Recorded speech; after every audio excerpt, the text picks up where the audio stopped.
Hello everybody and welcome back to Big Dan's channel. I am of course as always Big Dan, and today I'm going to review M. Night Shyamalan's newest film, Trap.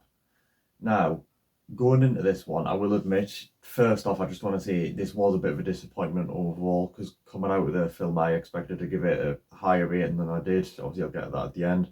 But the big problems with the film is that first off it's the dialogue. It's probably got to be the worst part of the film. I would argue it even rivals The Last Airbender for how just exposition heavy and unrealistic it is. Like I remember seeing loads of letterboxd reviews where people were saying, has M. Night ever actually had a human conversation with someone, because it genuinely feels that bad in just how it's delivered. And it is honestly just so bad. And as I said, no one talks like that. And you can see as well another problem with it, because of this dialogue. I don't know if it was just that he couldn't act brilliantly here, or that it was just because of the dialogue of just what he was given to work with.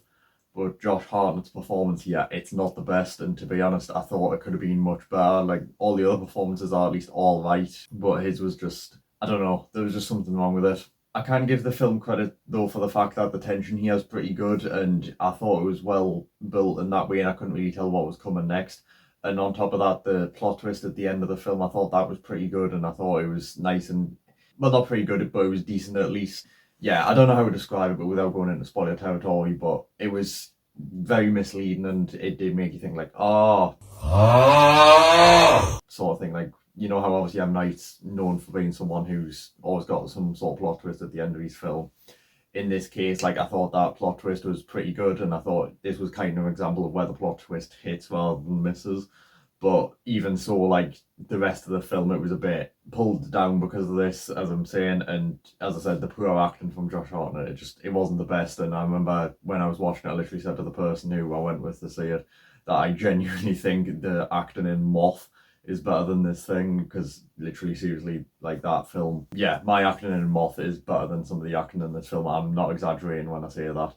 But even so, I can still also say there is an M. Night cameo, which I thought was pretty fun, and it had us doing the Wojak meme. And the humour as well here, like, I don't know if it's intentional half the time or whether it's just like accidental and not meant to be funny, but there was quite a few funny moments in the film. So even though it wasn't like what it was advertised as, it did work as a bit of a comedy, to be honest. And as I said as well, the tension here was well built, though I will say, as far when it comes to pacing and all that, it works well pacing wise and blend it into the runtime of the film, except for the last act, where for the first time in about 4 years I did have to run to the toilet because the film was dragging on that long and I just couldn't hold it anymore. And the last act, as I said, it's just, there's just change, or like twist after twist after twist of different stuff happening. And I'll not go too much into it because I would be getting into spoiler territory, but it is a bit of a big problem.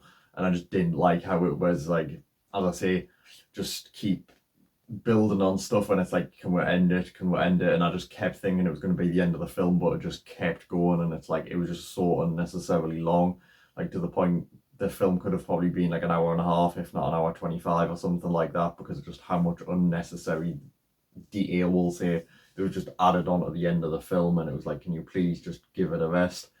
But even so, as I said, it wasn't too bad. The pacing is all I can say. Other than the last act, it was pretty well paced, and I wasn't really bored at any point. I was only like the last act, as I said, where I was like checking me watching that, and where I did have to break me 4 year streak by going to the toilet during the middle of a film in the cinema. But as I say, other than that, it wasn't too bad. And as well as that, I can say the music here was pretty good. Like, it wasn't really something I was expecting. I was just thinking to like look into, if that makes sense, when I was watching the film. But as it went on, I did think, you know what, this is actually pretty good music and stuff like that, and there's clearly been effort put into it. And I know a lot of people were complaining, saying M. Night just gave his daughter like a lot of screen time just to sort of help her take off a singing career, if that's what she's going into. But even so, like, she is still a talented singer, I would say, and it is pretty good, so I wasn't really complaining too much about it. So that's not really a problem here. I will also say, I can forgive it though. This isn't like a complaint or anything like that, because I heard apparently in America the film was a PG-13, whereas over in the UK it's a 15. But I felt like for the age rating it was given of a 15, when sort of graphic stuff did happen, it didn't really show it, shall we say. Like, I remember, for example, there's one bit where he's getting shown, like, supposedly what's meant to be like a body on the phone or something like that, when from one of the victims. And it's like, oh, you can kind of guess what he's being shown, but the camera never like cuts and shows you what's on the phone. You just have to kind of guess, and it's like for a film that's a 15, at least in the UK, you know, it would have been nice to include it. Like maybe if they did two cuts, maybe like one for America where they kept it a PG-13 and maybe like left it censored, and maybe like do one where it's uncensored and you can actually see it, because I feel like for a 15 rating, if you're putting it that higher rating, or just put it higher if you want to show, something like that, then I think that would be better than just not showing it at all. Like I thought that was a bit of a thing, but even so, like I can still forgive it. It's just an idea basically. But yeah, I've not really got anything else to say other than that. It was a disappointment of a film, unfortunately. I thought I was going to go in and give it like 3.5 stars or something like that based off the review I seen. And the person I went with said the same thing. Like it was a bit of a disappointment, and apparently it was called by some people the film of the year, which trust me, it's not. I've seen much better this year. So for all those reasons, with it being a disappointment, though some positives like lifting it back up, like the music and the tension and stuff like that, and obviously the M Night plot twist, which my final verdict for Trap is a 5 out of 10. The reason being, as I said, I expected to give it like a 7 out of 10, which is the equivalent of 3.5 stars for myself, but it was just mediocre. And I will admit, if it wasn't for that tension, especially in the last act where it just like kept us going, even though it was a bit badly paced, it probably would have been a 4 out of 10 here, to be honest. I don't understand, like, because some people have been giving it high ratings and I've been like, how did you watch this and give this thing like 4 stars or 4.5? Like, I don't get it. Like, I'm glad people do like this so much, but in my opinion, it was just a mid film. Like, it was a disappointment, and I just don't get it. Like, what's so special about what some people are saying in this film? It just seemed very, very mediocre. Like, I still enjoyed it, and I still liked seeing it and all that, but it wouldn't be one I'd go rush to the cinema to see anymore.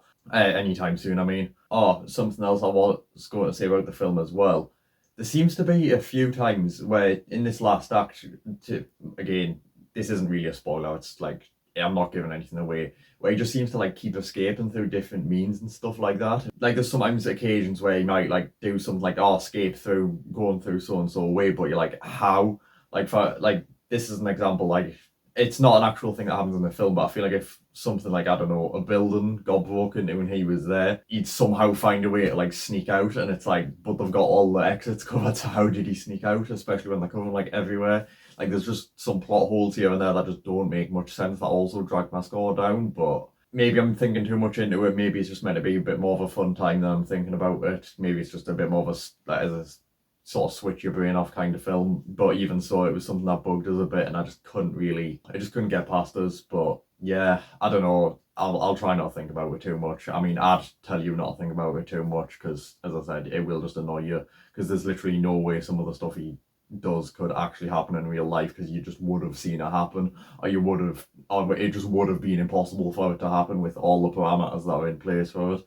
But I'm not going to go too much into it because I would get into spoiler territory.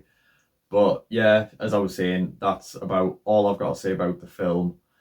Pretty mid film. I'd not recommend it, but if you want to go see it, I'd do it. Just watch some other films first at the cinema that are supposedly better than this. Like, for example, Deadpool and Wolverine, which obviously I did my review on last. If it's still out at the time you're watching this, to go see that before you go and see Trap, because I feel like Deadpool and Wolverine, at least in my opinion, was just a much better film, and it was better made than that. And I see that's the general consensus, especially on apps like Letterboxd. But yeah, that's about all I've got to say about the film. Other than that, thank you guys for watching. I am out. Peace.